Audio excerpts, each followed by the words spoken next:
नमस्कार दोस्तों, आज का यह वीडियो बहुत ही इंपॉर्टेंट और जरूरी है आप सभी के लिए। आज के इस वीडियो का टॉपिक है पेंशनर के लिए इनकम टैक्स रिटर्न फाइलिंग को लेकर 20 नए एग्जम्पशन और डिडक्शन यहां पर जारी किए गए हैं असेसमेंट ईयर 26-27 में। न्यू टैक्स रिजिम में ये 20 नए एग्जम्पशन और डिडक्शन सभी पेंशनरों को, चाहे आपकी सरकारी नौकरी थी, चाहे आप प्राइवेट कंपनी में थे, अगर आपने रिटायरमेंट ले लिया है, पेंशन आ रही है, तो उसके इसमें ध्यान रखिएगा असेसमेंट ईयर 26-27 जो होता है आपका फाइनेंशियल ईयर 2025-26 यानी कि असेसमेंट ईयर 2026-27 जिसकी आईटीआर आप फाइल कब करेंगे? 31 जुलाई 2026 को। तो टोटल जितनी भी आपकी पेंशन होगी वो आपको इस डेट से पहले पहले फाइल करनी है, जिसके लिए सरकार ने यहां पर 20 नए एग्जम्पशंस और डिडक्शन आपके लिए जारी किए हैं न्यू टैक्स रिजिम में। तो सभी पेंशनर लोगों को यहां पर फायदा बेनिफिट जो है वो इस बार दिया जाएगा। आइए जानते हैं एक एक करके क्या क्या डिडक्शन, क्या क्या एग्जम्पशन आपको मिलने वाले हैं आने वाले समय में। बहुत ही इंपॉर्टेंट है आप सभी के लिए। दोस्तों, वीडियो को सब्सक्राइब करें, लाइक करें, ज्यादा से ज्यादा शेयर करें।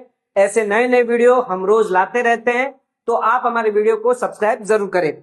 आइए फास्ट देखेंगे एक एक करके सारे डिडक्शंस एग्जम्पशन जो यहां पर आपको अलाउ किए जाते हैं। सबसे पहला हो गया आपका स्टैंडर्ड डिडक्शन। ध्यान रखिएगा, स्टैंडर्ड डिडक्शन जो है वो आपको अलाउ होता है जो भी सैलरीड पर्सन है, लेकिन जो भी पेंशनर है उनको भी यहां पर सैलरी इनकम के अंदर ही, यानी सैलरी हेड में ही अपनी पेंशन इनकम क्योंकि दिखानी होती है, इस वजह से स्टैंडर्ड डिडक्शन आपको 75,000 रुपए का न्यू टैक्स रिजिम में मिल जाता है। अगर आप ओल्ड टैक्स रिजिम की बात करें तो वहां पर आपको 50,000 रुपए का स्टैंडर्ड डिडक्शन मिलता है, लेकिन न्यू टैक्स रिजिम में आपको 75,000 का स्टैंडर्ड डिडक्शन बिना किसी बिल, बिना किसी प्रूफ के दिया जाएगा। यानी कोई भी डॉक्यूमेंट आपको नहीं देना है। आपका अगर मान लीजिए 9,75,000 रुपए की इनकम है, पेंशन है, तो सीधा सीधा 75,000 कम होके 9 लाख जो है वो आपकी इनकम पर टैक्स जो है वो लगाया जाएगा। जो भी टैक्स स्लैब के हिसाब से टैक्स जो है वो दिया जाएगा। तो यहां पर 75,000 रुपए का सीधा सीधा स्टैंडर्ड डिडक्शन आपको मिल जाता है न्यू टैक्स रिजिम में। ओल्ड टैक्स रिजिम में 50,000 मिलेगा, यानी 9,75,000 माइनस 50,000 करें तो 9,25,000 रुपया जो है वो आपकी टैक्सेबल पेंशन मानी जाएगी। अब ध्यान रखिएगा, चाहे आप गवर्नमेंट एम्प्लॉय हो, चाहे आप नॉन गवर्नमेंट एम्प्लॉय हो, सभी के लिए यहां पर 75,000 का डिडक्शन आपको अलाउ किया जाएगा। आ जाते अपने सेकंड पॉइंट पे, फैमिली पेंशन। अगर किसी इंप्लॉय की डेथ हो जाती है तो उसके जो घर वाले हैं उनको यहां पर पेंशन दी जाती है, जिसे हम कहते हैं फैमिली पेंशन। ये फैमिली पेंशन आपको सैलरी हेड में नहीं दिखानी होती है, ये आपकी जाती है इनकम फ्रॉम अदर सोर्सेस में। यहां पर आपको कोई भी स्टैंडर्ड डिडक्शन 75,000 रुपए का नहीं मिलेगा, ना ही आपको यहां पर ओल्ड रिजिम में 50,000 का बेनिफिट मिलेगा। तो अगर आपको फैमिली पेंशन मिल रही है, इनकम फ्रॉम अदर सोर्स में आपको दिखाना है, सैलरी हेड में नहीं दिखाना। यहां पर आपके लिए डिडक्शन अवेलेबल है, कितना? 1/3 ऑफ फैमिली पेंशन या फिर 25,000 रुपए। अगर ओल्ड रिजिम है तो 15,000 मिल जाएगा। इनमें से जो भी लोअर होगा उसका बेनिफिट फायदा आपको मिलेगा न्यू टैक्स रिजिम में असेसमेंट ईयर 26-27 में। मान लीजिए आपकी एग्जांपल ले लेते हैं, 1 लाख रुपए की फैमिली पेंशन है, तो इसका 1/3 कितना हुआ? 33,333 है। तो 33,333 और 25,000 दोनों में से लोअर कौन है? 25,000। तो 25,000 का एग्जम्पशन आपको मिल जाएगा। यानी 1 लाख की पेंशन पर 25,000 कम कर दीजिए, 75,000 को आपको स्लैब रेट के हिसाब से टैक्स लगाया जाएगा। आ जाते हैं अपने थर्ड पॉइंट पे, बहुत इंपॉर्टेंट है, नो पेंशन टैक्स। कोई भी पेंशन पर टैक्स नहीं लगेगा। कब नहीं लगेगा? अगर आप न्यू टैक्स रिजिम ऑप्ट करते हैं और पूरे साल की पेंशन जो वो 12 लाख रुपए तक है। ध्यान रखिएगा, 12 लाख रुपए तक असेसमेंट ईयर 2026-27 में 12 लाख तक की इनकम आपके लिए सरकार ने माफ कर दी है, कोई टैक्स नहीं लगेगा। नो नीड टू पे any tax on pension income. तो 1 रुपया भी टैक्स आपको नहीं देना है। अगर 12 लाख तक की इनकम है तो 12 लाख तक आपको कोई टैक्स नहीं देना। साथ में हमने बताया था स्टैंडर्ड डिडक्शन आपको मिल जाता है 75,000 का। तो 12,75,000 तक की अगर आपकी पेंशन है तो आपको 1 रुपया भी टैक्स सरकार को नहीं देना है। तो यहां पर आपकी हो जाती है टैक्स फ्री पेंशन इनकम। 12,75,000 तक पूरा का पूरा टैक्स आपका माफ होगा। इनकम टैक्स रिटर्न फाइल करना यहां पर आपके लिए जरूरी हो जाता है। लेकिन अगर आप बात करें आईटीआर फाइलिंग एग्जम्पशन, तो आपको न्यू टैक्स रिजिम में 4 लाख तक की पेंशन होने पर कोई भी इनकम टैक्स रिटर्न फाइल नहीं करना है, मैंडेटरी नहीं है। लेकिन कुछ एक्सेप्शंस है जहां पर आपको आईटीआर फाइल करना मैंडेटरी हो जाता है। अगर आपने सेविंग में 50 लाख से ज्यादा पैसा डिपॉजिट किया है, अगर आपने करंट में 1 करोड़ रुपए से ज्यादा पैसा डिपॉजिट किया है, अगर आपका कोई बिजनेस है जहां पर 60 लाख से ज्यादा टर्नओवर है, प्रोफेशन है 10 लाख से ज्यादा टर्नओवर है, आपका टीडीएस या टीसीएस कटा हुआ है 25,000 से ज्यादा नॉन सीनियर सिटीजन के लिए, और सीनियर सिटीजन है तो 50,000 से ज्यादा कटा है। कुछ ऐसी कंडीशन है, फॉरेन ट्रैवल करते हैं, 2 लाख से ज्यादा खर्चे, इलेक्ट्रिसिटी बिल है 1 लाख से ज्यादा खर्चे, फॉरेन असेट्स है, फॉरेन इनकम है, वहां पर कोई भी लिमिट नहीं है, वहां पर आईटीआर फाइल करना आपके लिए मैंडेटरी होगा। लेकिन अगर इनके अलावा अगर आपकी बात करें पेंशन इनकम है, तो 4 लाख प्लस 75,000 आपको स्टैंडर्ड डिडक्शन मिल जाता है। 4,75,000 रुपए तक 1 रुपया भी आपको ना टैक्स देना है, ना ही कोई इनकम टैक्स रिटर्न फाइल करना है। तो पेंशनर को यहां पर आईटीआर फाइलिंग से एग्जम्पशन मिल जाता है अगर आपकी 4,75,000 तक इनकम है। अगर ये ट्रांजैक्शन हुए तो मैंडेटरी आईटीआर फाइल करना है। जाते अपने अगले पॉइंट पे, नो टीडीएस डिडक्शन। तो कोई भी टीडीएस का डिडक्शन यहां पर नहीं होगा, ध्यान रखिएगा। अप टू 1 लाख तक अगर आपको ब्याज मिलता है फिक्स डिपॉजिट पर, चाहे आपने बैंक में करी हो चाहे आपने पोस्ट ऑफिस में करी हो, टीडीएस यहां पर नहीं काटा जाएगा। 1 लाख रुपए तक का ब्याज आपका पूरा का पूरा टैक्स फ्री रहेगा, टीडीएस फ्री रहेगा। ध्यान रखिएगा, अगर 12 लाख तक की इनकम है, एफडी इंटरेस्ट है, तो भी टीडीएस नहीं कटेगा अगर आप फॉर्म 15H जो है सरकार को जमा कर देते, सॉरी सरकार नहीं यानी बैंक को जमा करते हैं, या फिर अगर आप पोस्ट ऑफिस को जमा कर देते हैं ये फॉर्म, तो उस केस में भी टीडीएस नहीं काटा जाएगा। 194A के तहत टीडीएस इंटरेस्ट रेट आपकी 10% रहती है। टीडीएस अगर गलती से काट लिया तो पूरा रिफंड मिल जाएगा अगर आप आईटीआर फाइल करते हैं। 12 लाख के अंदर अगर आपकी इनकम है तो उस केस में 1 रुपया भी टैक्स आपको नहीं लगेगा। तो ध्यान रखिएगा, कोई टीडीएस डिडक्शन यहां पर पेंशनर का नहीं किया जा सकता। नेक्स्ट आ जाते हैं, बात करते हैं ग्रेच्युटी एग्जम्पशन। अगर आपने रिटायरमेंट लिया है और ग्रेच्युटी आपको मिली है, तो उस केस में ध्यान रखिएगा सेक्शन 10(10) के अंदर गवर्नमेंट इंप्लॉय के लिए पूरी की पूरी ग्रेच्युटी यहां पर एग्जेम्प्ट है, और अगर आप नॉन गवर्नमेंट इंप्लॉय है तो उस केस में 20 लाख रुपए तक आपकी जो ग्रेच्युटी आपको रिसीव हुई है वो होगी आपके लिए एग्जेम्प्ट। अब ये न्यू टैक्स रिजिम में आपको मिलेगा, और ये जो 12 लाख की इनकम हमने बताई थी उसके अलावा ये ग्रेच्युटी का एग्जम्पशन आपको अलाउ किया जाएगा। तो ध्यान रखिएगा, ग्रेच्युटी का एग्जम्पशन आपको न्यू टैक्स रिजिम में भी अलाउ होता है। अगर आप रिटायरमेंट में आपको ग्रेच्युटी मिलती है तो वो आपके लिए एग्जेम्प्ट होती है। गवर्नमेंट एम्प्लॉय के लिए, नॉन गवर्नमेंट एम्प्लॉय है तो 20 लाख तक आपके लिए एग्जम्पशन दिया जाता है। ये एग्जम्पशन जो है वो 12 लाख के अलावा है, ऐसा नहीं है कि 12 लाख के अंदर आपको मिल रहा है, 12 लाख के एक्स्ट्रा ये एग्जम्पशन आपको दिया जाता है। नेक्स्ट आ जाते हैं, बात करते हैं लीव एनकेशमेंट। रिटायरमेंट पे आपको अगर मिल रहा है 10(10)AA के अंदर, गवर्नमेंट एम्प्लॉय है तो पूरा का पूरा आपके लिए एग्जेम्प्ट रहेगा। नॉन गवर्नमेंट एम्प्लॉय है तो ध्यान रखिएगा 25 लाख रुपए तक आपको एग्जम्पशन मिल जाता है। न्यू टैक्स रिजिम में आपको मिलेगा at the time of retirement पे आपको ये लीव एनकेशमेंट जो है वो दिया जाता है। ध्यान रखिएगा, ये भी आपके 12 लाख के कैलकुलेशन में इंक्लूड नहीं होता। यानी अगर आपकी पेंशन मान लीजिए 10 लाख रुपए है और लीव एनकेशमेंट जो है 25 लाख रुपए है, तो पूरा का पूरा आपका 0 टैक्स बनेगा। 1 रुपया भी टैक्स आपको सरकार को नहीं देना है।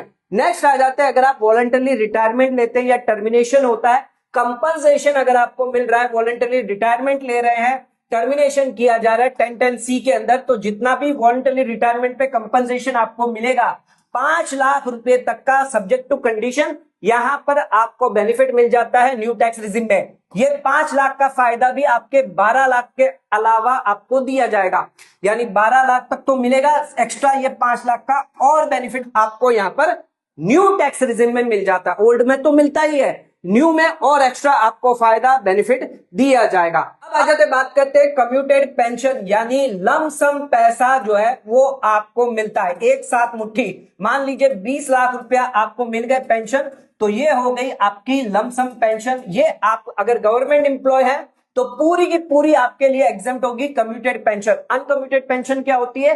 जो मंथली पैसा आपको मिलता है वो पूरा का पूरा आपके लिए टैक्सेबल होता है, चाहे आप गवर्नमेंट एम्प्लॉय हो चाहे आप नॉन गवर्नमेंट एम्प्लॉय क्यों ना हो। लेकिन कम्यूटेड पेंशन आपको मिली है, लमसम पेंशन मिली है, गवर्नमेंट एम्प्लॉय के लिए पूरा एग्जेम्प्ट है, और नॉन गवर्नमेंट एम्प्लॉय है तो उस केस में ध्यान रखिएगा आपको यहाँ पर ग्रेचुटी अगर रिसीव हुई है या नहीं हुई है ये चेक करना होगा, और उसके हिसाब से आपको 1/3 या फिर 50% जो है वो कम्यूटेड पेंशन जो है वो आपके लिए एग्जेम्प्ट होती है। न्यू टैक्स रिजिम में आपको इसका पूरा बेनिफिट मिलेगा, 12 लाख के अलावा ये फायदा बेनिफिट आपको दिया जाता है। तो अगर आपको कम्यूटेड पेंशन मिल रही है, गवर्नमेंट एम्प्लॉय है, पूरी की पूरी एग्जेम्प्ट है, नॉन गवर्नमेंट एम्प्लॉय है 1/3 या 1/2 आपके लिए एग्जाम्पशन होने वाली है। न्यू टैक्स रिजिम में इसका फायदा बेनिफिट आपको दिया जाएगा। नेक्स्ट आ जाते हैं मार्जिनल रिलीफ। मार्जिनल रिलीफ यहां पर आपको मिलती है अगर आपकी 12 लाख से ऊपर इनकम चली जाती है, पेंशन इनकम अगर है तो ध्यान रखिएगा 87A की रिलीफ आपको मिल जाती है, मार्जिनल रिलीफ। अगर एग्जांपल के तौर पर आपकी पेंशन हो गई 12,10,000 रुपए, तो इस केस में आपका टैक्स कितना बन गया है 61,500। अब यहां पर आपको मार्जिनल रिलीफ कितनी मिलेगी 51,500, यानी आपका टैक्स कितना बढ़ा 10,000 रुपए आपकी इनकम पर आपका टैक्स हो गया 61,500। तो यहां पर आपको सिर्फ इतना ही टैक्स देना है, बाकी का जो बैलेंस है 10,000 कम कर दीजिए, 51,500 की आपको मार्जिनल रिलीफ यानी टैक्स का बेनिफिट मिल जाएगा। ये टैक्स आपको नहीं देना, सिर्फ 10,000 रुपया टैक्स देना है, क्योंकि इनकम आपकी 10,000 बढ़ी। अगर 12 लाख तक होता तो जीरो टैक्स होता, क्योंकि 10,000 इनकम बढ़ी है इसकी वजह से 61,500 का टैक्स निकल कर आया है। तो सरकार कह रही है 51,500 हम आपका माफ कर देते हैं। आ जाते हैं अपने अगले पॉइंट पे, पोस्ट ऑफिस सेविंग इंटरेस्ट, बहुत ही इंपॉर्टेंट है। यहां पर न्यू टैक्स रिजिम वालों के लिए एग्जम्पशन दिया गया है, पोस्ट ऑफिस द्वारा सेविंग अकाउंट अगर आप खुलवाते हैं, अगर आपको ब्याज मिल रहा है सेविंग अकाउंट पर, अगर आपको ब्याज मिल रहा है, ध्यान रखिएगा 4% का ब्याज मिलता है। तो यहां पर 10-15 के अंदर अगर आपका सिंगल अकाउंट है 3,500 रुपया पर फाइनेंशियल ईयर, हर साल ये आपके लिए एग्जेम्प्ट होता है। अगर आपका ज्वाइंट अकाउंट है तो उसके इसमें ध्यान रखिएगा 7,000 रुपया पर फाइनेंशियल ईयर आपको एग्जम्पशन मिलेगा। ये जो एग्जम्पशन है वो 12 लाख के अलावा आपको दिया जाता है। तो अगर किसी भी पेंशनर का पोस्ट ऑफिस में सेविंग अकाउंट है, ब्याज मिल रहा है 3,500 रुपया सिंगल अकाउंट पे और ज्वाइंट अकाउंट है, तो 7,000 तक आपको पूरा फायदा एग्जम्पशन मिल जाता है। नेक्स्ट आ जाते हैं पब्लिक प्रोविडेंट फंड EEE का एग्जम्पशन मिलता है। अगर आपने पीपीएफ इंटरेस्ट आया है तो पूरा का पूरा टैक्स फ्री है, कोई टैक्स नहीं लगना है। पैसा विड्रॉ करते हैं मेच्योरिटी पर आया है, प्रिंसिपल अमाउंट है, इंटरेस्ट है, वो भी आपका पूरा का पूरा टैक्स फ्री है। न्यू टैक्स रिजिम में बेनिफिट मिल जाता है। हालांकि अगर आप कंट्रीब्यूशन करते हैं, इन्वेस्टमेंट करते हैं पीपीएफ में, वो फायदा आपको नहीं मिलता, क्योंकि वो एटीसी का ओल्ड रिजिम में 1.5 लाख रुपए तक का अलाउ किया जाता है। न्यू रिजिम में ये फायदा बेनिफिट आपको नहीं मिलता।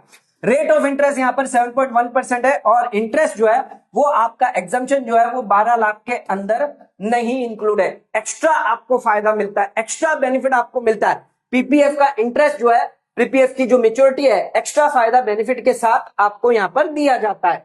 एलआईसी मेच्योरिटी, अगर आपने एलआईसी लाइफ इंश्योरेंस पॉलिसी ली है, इसकी मेच्योरिटी आती है तो 1010D के अंदर लाइफ इंश्योरेंस पॉलिसी की जो मेच्योरिटी का जो पैसा है वो आपके लिए टैक्स फ्री होता है। ध्यान रखिएगा यहां पर प्रीमियम पर कैप रखा गया है, यानी प्रीमियम जो है लिमिट से ज्यादा नहीं होना चाहिए, अगर होगा तो पूरा टैक्सेबल हो जाएगा। डेथ बेनिफिट मिलता है एलआईसी पॉलिसी पे, वो भी आपका टैक्स फ्री है, न्यू टैक्स रिजिम में अलाउ है, और 12 लाख के अंदर इसको एक्स्ट्रा रखा गया है। 12 लाख का बेनिफिट है, इसके अलावा ये एग्जम्पशन फायदा आपको न्यू टैक्स रिजिम में मिल जाता है। ओल्ड में तो मिलता ही है, लेकिन न्यू में भी आपको बेनिफिट दिया जाएगा। अगला आ जाते हैं गिफ्ट, अगर आपको रिसीव हुई है रिलेटिव से, ध्यान रखिएगा कोई भी गिफ्ट क्यों ना रिसीव हो, चाहे स्पाउस से हो, मदर, फादर, ब्रदर, सिस्टर, सन, डॉटर, किसी से भी अगर आपको पैसा रिसीव हुआ है, मनी रिसीव हुआ है, बैंक ट्रांसफर आया है, प्रॉपर्टी आई है, कोई भी तरीके से गिफ्ट आई है, ध्यान रखिएगा कैश गिफ्ट 2 लाख रुपए से ज्यादा कभी भी ना ले।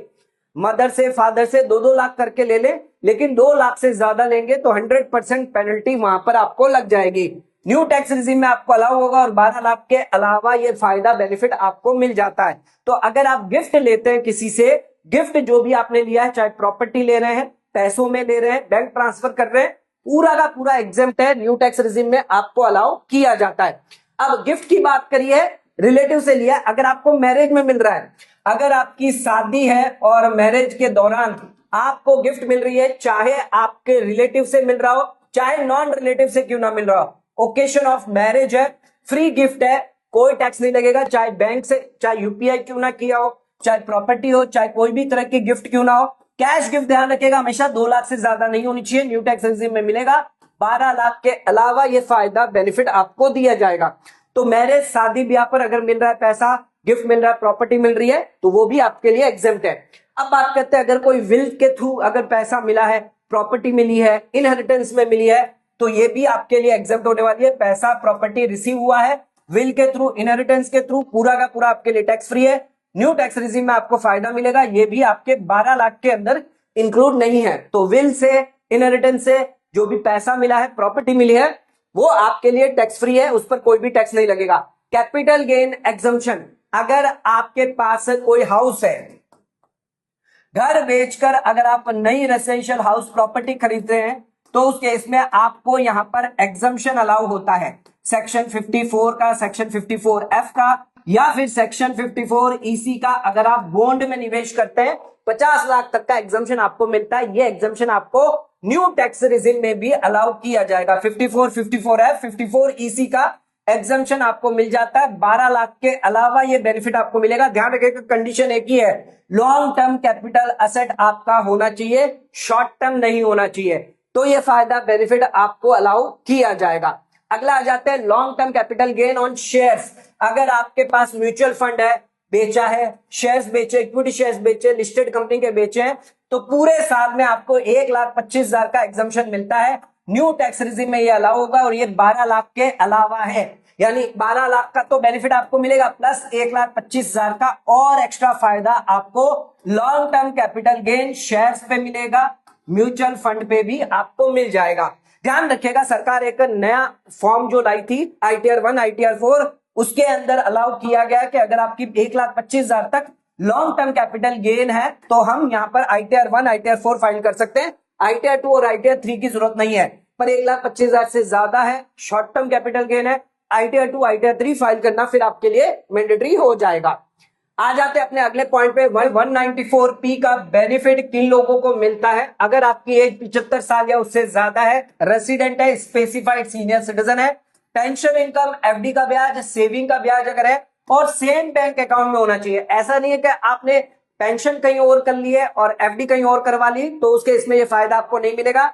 यहां पर आपको ITR फाइलिंग से एग्जम्पशन जो है वो अलाउ किया जाता है, यानी आपको ITR फाइल नहीं करनी है। लेकिन ध्यान रखिएगा आपकी कोई और इनकम नहीं होनी चाहिए, जैसे capital gain, rent, PGBP, dividend, short term, long term, ये सारी इनकम नहीं होनी चाहिए। और आपको एक डिक्लेरेशन देना है 12BBA के अंदर बैंक को, और यहां पर जो बैंक है वो TDS आपका डिडक्ट करेगी और सरकार को जमा करेगी। यहां पर आपको टोटल पेंशन बतानी है पूरे साल की कितनी है, रिबेट 87 है अलाउ किया जाएगा। न्यू टैक्स रिजीम आपको बताना है, आपको सिलेक्ट करना है, और इसके अलावा जो भी टैक्स अगर कोई बनेगा वो यहां पर सरकार को जमा किया जाएगा। जो बैंक है वो टैक्स सरकार को जमा करेगी। अगर बैंक ये काम कर देती है तो उस केस में आपको इनकम टैक्स रिटर्न यहां पर फाइल नहीं करना है। तो जो भी स्पेसिफाइड सीनियर सिटीजन है जिनकी एज 75 साल या उससे ज्यादा है, सिर्फ पेंशन इनकम है और ब्याज की इनकम है, एक बैंक में आ रही है, तो आपको ये एग्जम्पशन मिल जाता है, आपको कोई भी इनकम टैक्स रिटर्न नहीं फाइल करना। दोस्तों इनकम टैक्स रिटर्न फाइलिंग से तो एग्जम्पशन है, साथ साथ में आपको एडवांस टैक्स भी यहां पर नहीं देना है।